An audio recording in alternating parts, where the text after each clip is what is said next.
Welcome to our channel. Today we how to install Power BI for dashboards from Excel step by step clearly.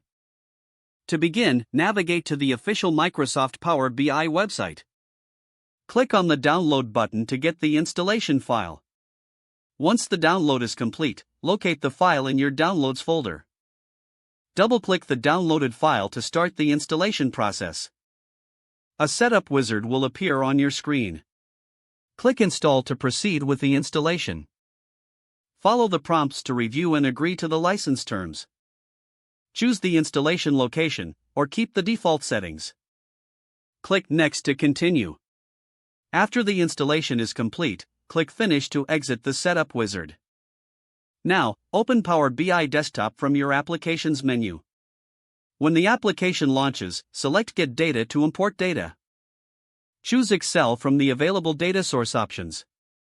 Browse to the Excel file you wish to use for your dashboards. Select the desired sheets and click Load.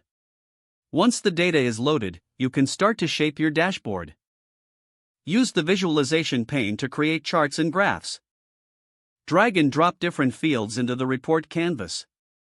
Customize your visualizations using the Format pane.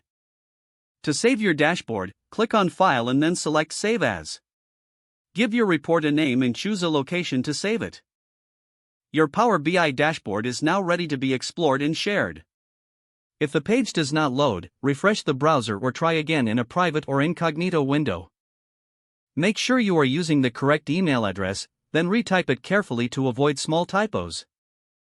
If your password is not accepted, use the Reset option and create a new strong password you can remember. Check your spam folder for verification or security emails, then complete any requested confirmation steps. Enable two-factor authentication if available to improve account security and reduce unauthorized access risk. After signing in, review your profile details so your contact information and settings are accurate and current. If you see an error message, note it down and try again after restarting your device and internet connection. Log out when you finish, especially on shared devices, to keep your account and payment information secure. Don't forget to like this video and subscribe to our channel for more step-by-step tech guides.